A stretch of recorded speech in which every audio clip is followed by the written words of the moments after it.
Hey everybody, it's about 10:50, 10:51 almost here on this Wednesday, December 7th. And I want to first of all thank Zarin Isaac for responding to my questions. And one of the very first question actually he responded to was about what's going on in the Sonic the Hedgehog comic book with Sally. And he brought up a good point. It's kind of ironic he brought this up. He said that what's going on right now in the comic book, or what will be happening, is sort of the equivalent of being the Phoenix or Dark Phoenix saga of the Sonic the Hedgehog comic book. Basically with Sally in the role of the Phoenix, Jean Grey. But in this case, Dark Phoenix, Jean Grey. Get what I'm saying? So essentially she's put in that role. Now, he did say that in the original classic story, Phoenix died, and we thought Jean was dead, but then it got retconned, and eventually we found out she wasn't dead, but in fact it was Phoenix impersonating her, and that the real Jean was put in a cocoon at the end, at the bottom of the ocean for her own safety, and eventually she came back through that. So again, it all depends on what media you watch or read the Phoenix saga, Dark Phoenix saga from. But not only that, but I also watched or listened to CoolBePotter's video that they did today about the theories from 232 to 240. And CoolBePotter, I have to admit, you brought up some good points, but there are some that I don't really. There are some theories, and you have the right to your own opinions and all that. But there are some theories I don't really agree with, but I do see some similarities as to what I think could happen. And if anybody else wants to throw their 2 cents in, their $5 in, 2 cents in, whatever you can call it, MJ Knight Productions, Kevin Thompson, Jamie 2, Laser X5, Jonathan 83X, Ezekiel 300, Red Author, Elfincio over at Saturday Morning Sonic, Miko, Red Menace, doesn't matter. Anybody wants to throw in their 2 cents, go right ahead. Sonic Comic World, Comic Reviewer, Knothole Resident, Richard Kutai. If you guys want to throw in your 2 cents, Zarin Isaac, you want to go ahead and do it, go ahead. I encourage you guys to do a video response to this or something like that down the line. But my theory is this, guys, and CoolBePotter, I think you might agree with this. I think this could go either a few ways. One, it's going to be like a step-by-step process. Yes, I do agree that the Freedom Fighters and Sonic are going to have to get Sally away from Robotnik. But this is what I see happening. One way, step-by-step, that they can get her back to normal is first they got to give her back her free will. And we've seen this happen before in the comics. We saw it with Uncle Chuck. He got his free will back, then eventually down the line he got his body back. Same with Lupe. Lupe got roboticized, she got her free will back, then eventually she got her body back. But the way this differs is, what I look at differs from that is they got their bodies back thanks to the beam. I don't think it's going to happen the same way here, because I believe, because I feel Ian knows that we're going to be expecting that.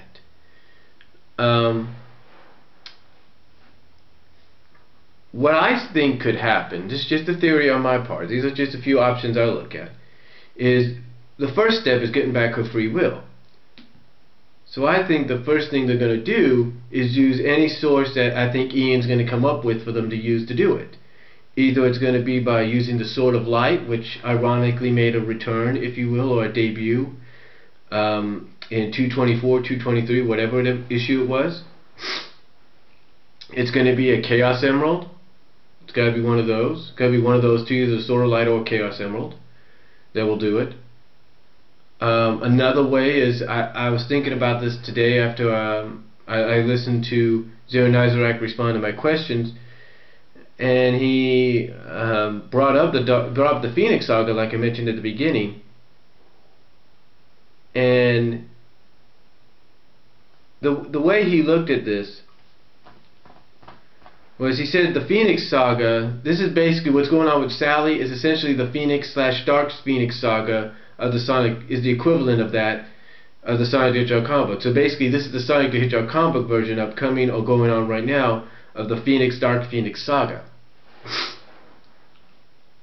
And it's kind of ironic because Paul Kaminsky said that Sally had, and Zero Nizozak, you're going to get a kick out of this, had a Jean Grey-like syndrome.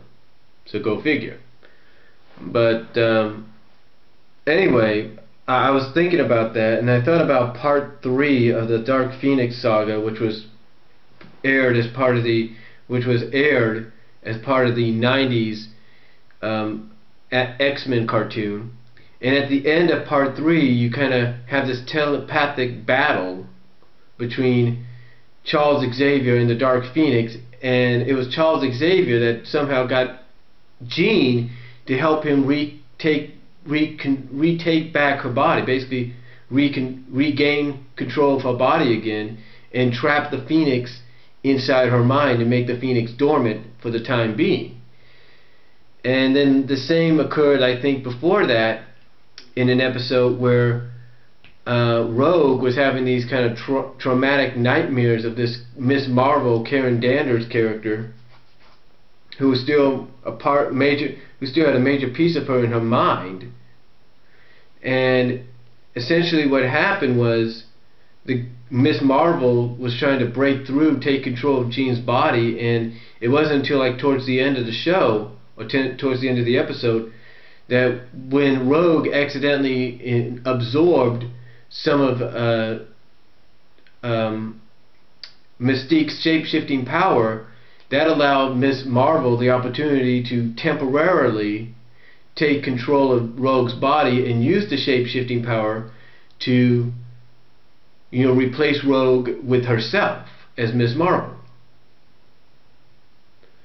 So, and it wasn't till towards the end, thanks to the help of Jean Grey, that Rogue was able to entrap this piece of Miss Marvel inside some kind of a cell and make her dormant in the back of her mind.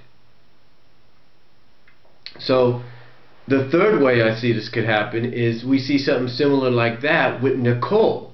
Because I've always had this thought that what if Nicole downloaded a piece of herself, in a portion of herself, not a huge portion, but just a good size, but just a good enough portion of herself inside of Sally while she was being roboticized, not merging with her, but being there just in case the time comes to help her regain her free will. Because the way I look at it is Sally's character, the way I look at it with any roboticized character, is that the basically trapped within this cell block, kind of like what you see, kind of like what I mentioned earlier with the whole Rogue thing. They're kind of trapped inside the cell block, and they're trying to break out. So I think what's going to happen is Nicole's going to help Sally. To me, it could be a more logical way, is Nicole, because Sally helped free her from the Iron Dominion's control, from the Iron Queen's control, is going to repay Sally by helping her regain her free will. That's what I think is going to happen. That's the third option right there. Either Sword of Light, Chaos Emerald, or Nicole's going to have to repay back Sally's favor to her by helping her regain her free will against Robotnik. Now, as far as her getting back to flesh and blood, that's an entirely different story. I mean, I'm sure they're going to come up with a solution. One solution, I think, could involve Silver and involve time travel. Basically have Sonic and Silver time travel to the exact moment, thanks to Nicole and maybe even the Mecha Sally's help, to the exact moment where Sally's about to cause the roboticizer to hit her and rescue her right at the last second so it doesn't happen. It could that's one way I see it occurring. Another way I see it happening as well is Snively. Snively is part of the wanted list on the cover of Sonic Universe 37.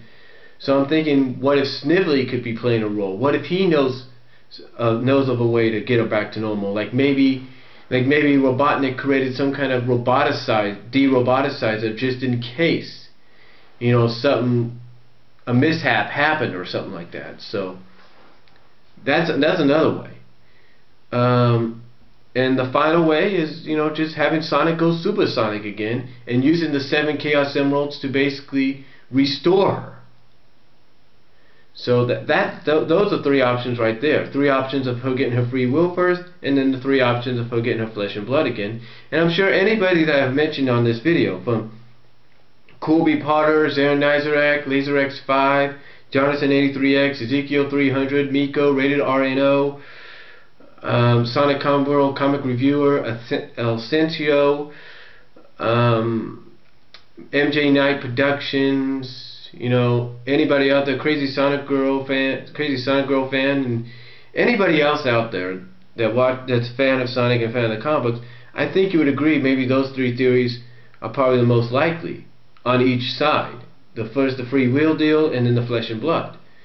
Now, CoolBePotter, I'm not trying to say that, you know, you don't got some good points, because, you know, maybe what you're saying could happen too, but I think what I'm looking at, I'm predicting is probably the most likely way it's going to go. I could be wrong. I'm hoping I am. You know, I'm hoping I am wrong, because, you know, one thing I will say that Aaron Nizerak did mention, and it makes sense, is even though we don't like what's happened, and I will admit that I don't really like what has occurred with her, because I am a fan and he's a fan, but it's basically essentially a way of shaking things up. I do agree it is a way of shaking things up, not just to regain interest for the longer and older, the long-time readers and subscribers, but to really gain the attention of the new readers and those that might be interested in it, in reading about it finally. So, but, you know, like I said, like I've mentioned before, and I'll say it again, you know, I'm dealing with it by not opening any of the current issues until the whole thing's resolved. You know, and it's my choice. Some may not agree with it, and some may. But all I can say right now is we'll just have to wait and see. But those are just my theories both ways. So that's all I'm going to say for this video. I thank you all for watching. Aaron Nizerak, I mean, all of you could do, all of you that I've mentioned in this video, I encourage you to do a video response to this, or whatever if you like. It's going to be on Facebook and Twitter, so go ahead and do that if you like. And again, thank you, Aaron Nizerak, for taking time out of your busy schedule for responding to my questions. And that's all I'm going to say. And peace out, and have a good Wednesday.